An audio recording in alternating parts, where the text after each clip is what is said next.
અમદાવાદના નગરદેવી ગણાતા ભદ્રકાળી મંદિરના પાસે આવેલા ભદ્ર પરિસરમાંથી પાથરણા વાડાઓને હટાવી દેવામાં આવ્યા છે.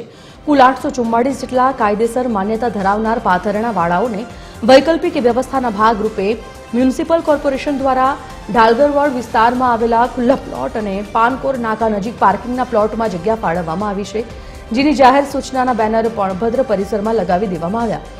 જોકે વૈકલ્પિક વ્યવસ્થા રૂપે ફાળવવામાં આવેલા બંને પ્લોટમાં પાથરણાવાળા બેસવા માટે તૈયાર નથી. દિવાળી પહેલાથી મ્યુનિસિપલ કોર્પોરેશન દ્વારા પ્લોટ ફાળવી દેવામાં આવ્યા હોવા છતાં પણ પાથરણાવાળાઓ પ્લોટમાં બેસવા તૈયાર ન થતા હવે બેનર મારીને જાણ કરી દેવામાં આવી છે.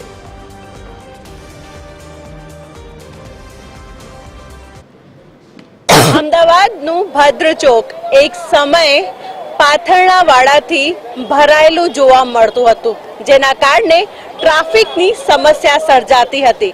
ત્યારે જ અમદાવાદ મ્યુનિસિપલ કોર્પોરેશન દ્વારા આ ભદ્ર ચોક પર ટ્રાફિકની સમસ્યા ન સર્જાય તેના માટે જે પાથરણાવાળા છે તે લોકો માટે અલગ અલગ વ્યવસ્થા જે છે કરવામાં આવી છે, જેમાં 2 પ્લોટ જે છે ફાળવવામાં આવ્યા છે. પાનકોર નાકા અને ઢાલગરવાડ ખાતે જે ખુલ્લી જગ્યા ઉપર આ જે પાથરણાવાળાને જગ્યા આપવામાં આવી છે.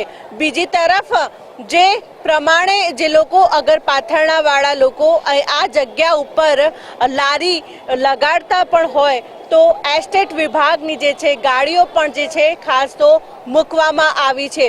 વાત કરવામાં આવે તો કુલ 884 લોકો જે પાથરણાવાળા જે અહીં ભદ્ર ચોક ઉપર પાથરણા લગાડતા હતા, ત્યારબાદ હવે અમદાવાદ મ્યુનિસિપલ કોર્પોરેશન દ્વારા તે લોકો માટે વૈકલ્પિક જે વ્યવસ્થા જે છે ઢાલગરવાડ અને પાનકોર નાકા પર કરવામાં આવી છે.